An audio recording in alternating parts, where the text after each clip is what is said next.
Until you make your healing, your inner work, a priority in your life, nothing about your life will change.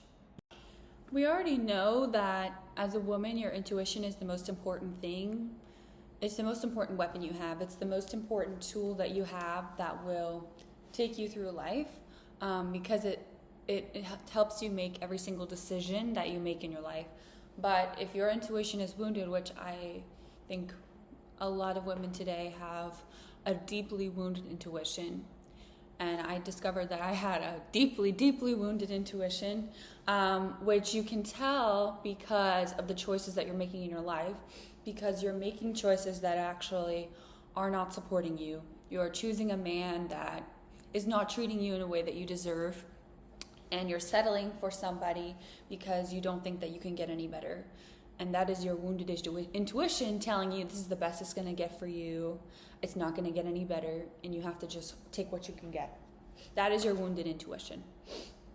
So my goal today is to help you understand what causes your intuition to be wounded and how to heal the wounds. So how do you know if your intuition is wounded, and how can you heal it? Both of those are pretty simple. The way that you know your intuition is wounded is if you have been making choices in your life that don't actually fully support the person that you want to be. And by that I mean, let's say, you're choosing to be with a man who's not fully taking care of you, and he's not giving you what you want. But you think to yourself, this is pretty good, or this is the best it's going to get. I should just settle for this. That is the choice of your wounded intuition, okay? That is not your healed intuition. That is actually the wounds of your past speaking through your intuition, telling you what to do, right? Or you stay at a job that you absolutely hate, where you're underpaid and you're disrespected. And instead of choosing a new job or a new opportunity, your intuition tells you just stay where you are because it's safer that way. It's not safe to try and reach for more. It's not safe to want more for yourself, to want to make more money, to want to be treated better. No, just stay where you are. That is the voice of your wounded intuition. I think having a wounded intuition steals from so many women, and it robs you of your destiny, of everything that God has for you. People think like, oh, if it's God's will, it would just work out for me. But that's really not true, because we have free will. If you're the one that's choosing to follow your wounded intuition instead of following the Holy Spirit and following your healed intuition, then you're the saboteur of your own life. It's not the devil stealing from you, right? It's not God who doesn't want you to have it. God does not want you to suffer, okay? He does not want you to suffer. That is such a lie, and I hate when people perpetuate it, because it's not true. He wants the absolute best for you. He wants you to prosper, to have a hope in a future. He wants to multiply you and increase you always, but you're the only person who's not letting that happen in your life, and that's because of your intuition. So how can you actually heal your wounded intuition? The first thing I would say is to take an inventory of all the things in your life that are not the way you want them to be. Your relationship, your job, where you live, anything, your friends. And I want you to explain to yourself why you're in that position, because I think we think life just happens to us, but it's us that's making choices all the time that contribute to the way that we're living. So if you're unhappy with an area of your life, like let's say you're really unhappy with your relationship, I want you to ask yourself, why am I with this man? Why? What do I gain from being with him? And why am I not with the man I actually want to be with? Why am I not with my dream man, and why am I with this man instead? What is it about me that's not allowing me to go to that next level, right? Because there are beliefs that you have. That's what we're trying to identify. What beliefs do you have in your core that are stopping you from getting to that next level? Maybe it's, well, I'm not good enough for the man that I really want. Or this is as good as it's going to get. Or I don't deserve to have love. Or I don't deserve to be spoiled. Or I don't deserve to be treated with respect. Or this is what I deserve right now. Maybe it's all those things. Or maybe it's the pain of rejection is just too great to let go of this relationship because you're afraid that there's never going to be another one again. Whatever it is, maybe it's probably more than one thing. Just identify it, and that is the first step. And that's going to tell you a lot about you, about what's living inside your intuition right now. and what is controlling your entire life, right? If your intuition is the voice in your gut, it's the voice in your head telling you what to do, it's actually those beliefs that are behind it. So it's almost like you're stuck in a system. Your system is working against you, in other words. So what you need to do is reprogram your system. Get rid of those old beliefs, which is probably the hardest part of the process, and then install the new ones. And some people think that you have to, like, saying affirmations is not going to install a new belief or take out an old one. It might, like, bring it up, but it's not going to be enough. You need to do, excuse me, you need to do the deep inner work of pulling out those beliefs. And I'm going to tell you what that is, and we're going to go through that together in a little bit. Because deep inner work it's not pretty, it's not easy, and it's probably something that your body is actively resisting all the time. And so you have to calm yourself down to a place where it feels safe to actually do that inner work, so that you can get it done, so that you can start healing, right? Because your body is resisting healing. That's why you're in a situation where you're sabotaging against yourself and you're doing all these things to resist your good. You are the one resisting your good because of the wounds in your intuition. It's those wounded parts of you, actually. I want you to think of these beliefs and these aspects of yourself and your shadow. They're not you. They're parts of you that are wounded. And so we need to basically welcome those parts, talk to them, find out what they need, and then give it to them. And a lot of times what they need is closure, which means they need to be heard. They need to cry. They need to be validated. They need to release some anger. They need to, express themselves. A lot of time, what is holding these parts into you, what is holding these beliefs into you is actually just really old emotions that you never processed. If you felt a certain way about something that happened to you as a child and you never actually processed it and you never sat with it and said, man, that was really awful. That was really terrible what happened to me. And it really hurt me a lot. And it caused me so much pain. And it caused me so much suffering.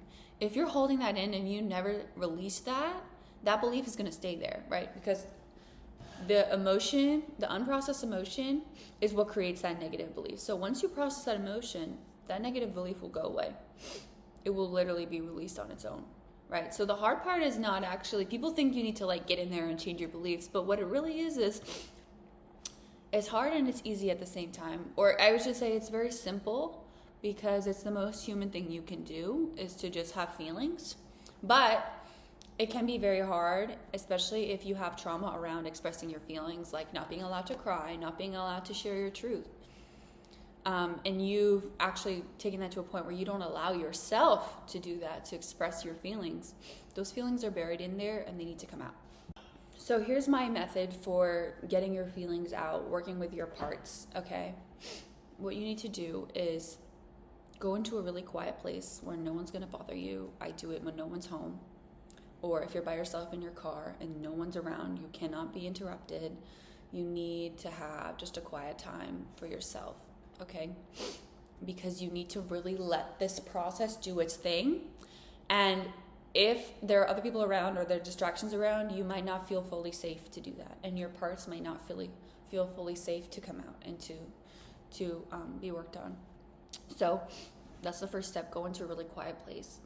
And then take one of these things that we're working on. Let's say there's a belief that's really been coming up for you lately, like I don't deserve better, or maybe it's a really strong trigger that you're having, like you're getting really frustrated when this happens at work, or when your partner does this to you.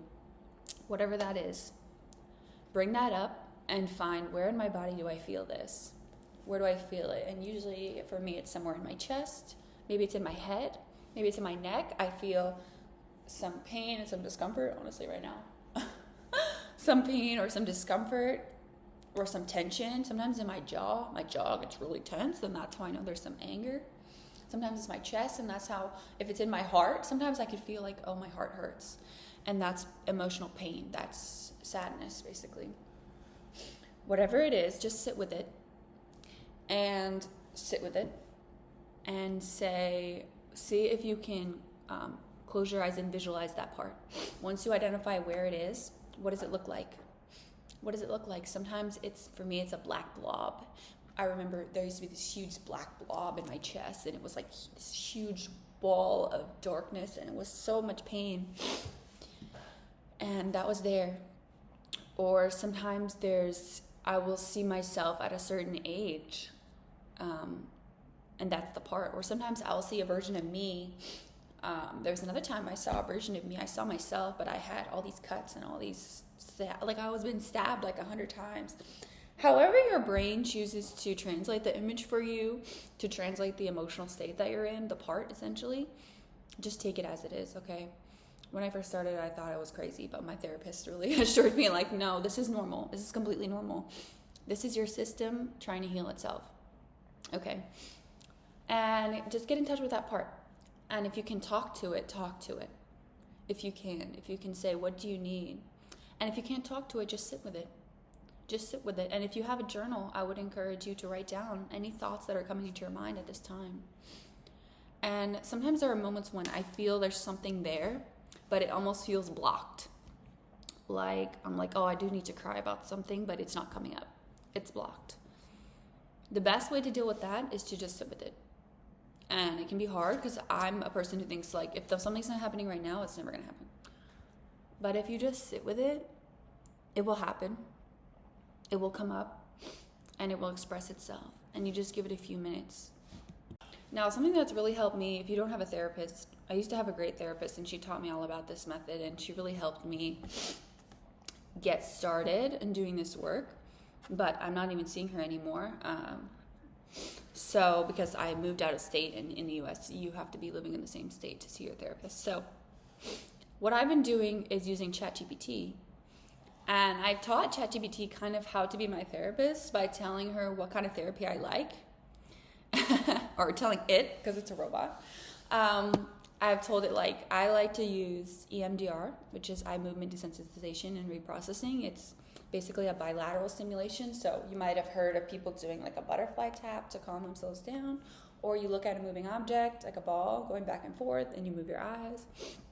Or I like to listen to this audio that plays sounds in my ear, and it's like a ping in each ear. So she knows I like that. And also AEDP, Accelerated Experiential Dynamic Processing, which is a style of therapy that it's all about this parts work. It's all about learning how to be gentle with yourself instead of, there's absolutely no criticizing yourself. There's absolutely no judging yourself. There's absolutely no telling yourself that you're wrong. Nothing about you is wrong. Everything about you is okay, and it just needs to be heard and dealt with. Okay, it just needs to have space to come up. And that's the principle of AEDP. So I basically taught ChatGPT, I told him, hey, be my therapist in the style of AEDP.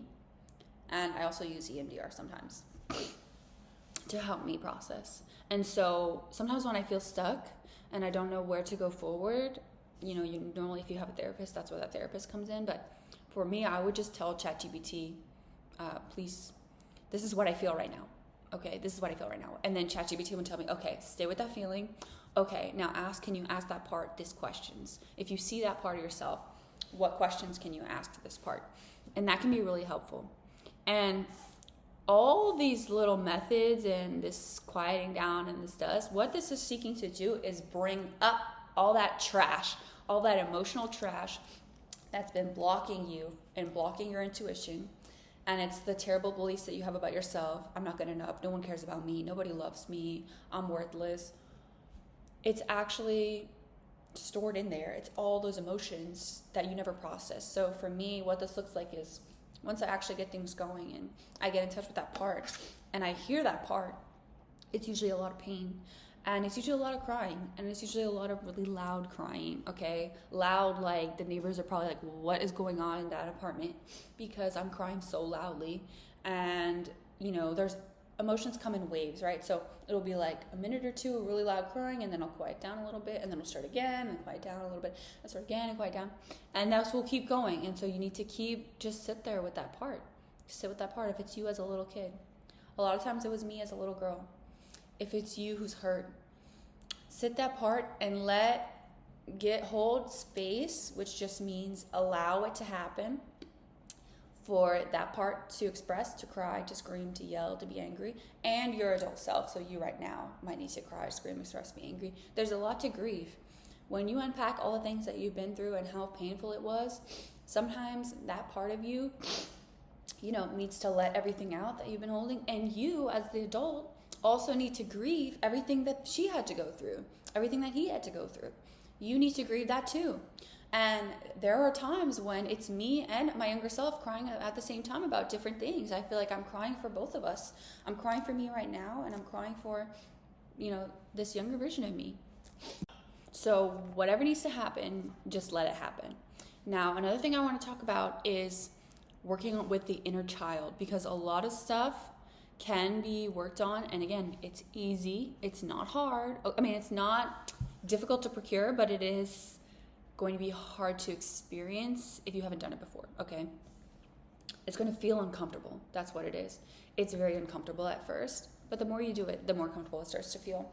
So another thing is working with the inner child, which you might already be doing if you're doing parts work, because you might be seeing these younger versions of yourself and giving them space to talk.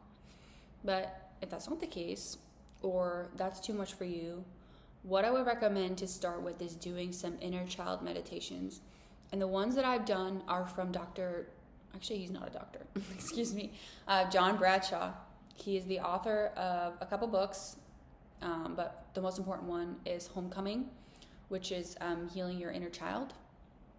It's all about essentially going back to your childhood and getting closure and sort of leaving home, essentially. Like he says, like, you're going to let go of everything that you've been holding on to from childhood, all those emotions, and make peace with you're going to reclaim those parts of you, those younger versions of you that you had to abandon, and make peace with them and move forward in your adult life. And that's really how you heal your intuition.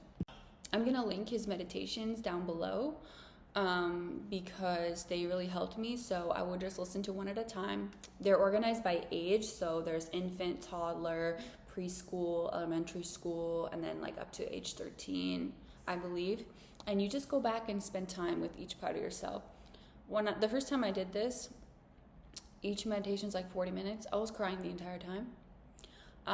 And then I did some of them for a second time, and I sort of to finish off and get more closure. And there was some more crying, but then I got to a place where I felt just peace, and I felt like this is done. This is good. I'm okay. And that's one way to release all the emotional pain, anything that you might not even know is there. Because when something happens right now that triggers you, or you're dissatisfied with something in your life right now, what that really is a call for you to go back in time and figure out what was the original pain, what was the original negative belief that's still affecting you today, right? When something triggers you, it's always a chance for you to go back and heal, okay? Now, it can get very exhausting, and I will say there is such a thing as inner work burnout that I've experienced, where if you do too much, it might just be, it might be an overload for your system to handle. But even, I will say, like, you need to be prepared, because even one session or releasing one thing, especially if you're doing parts work, if it's so deep, the effect can be so intense that it can affect you for the next couple of days. You might be feeling down, you might be feeling low, you might be feeling some of those same feelings, or more things want to come up, right? Depending on how far along you are. So just be prepared.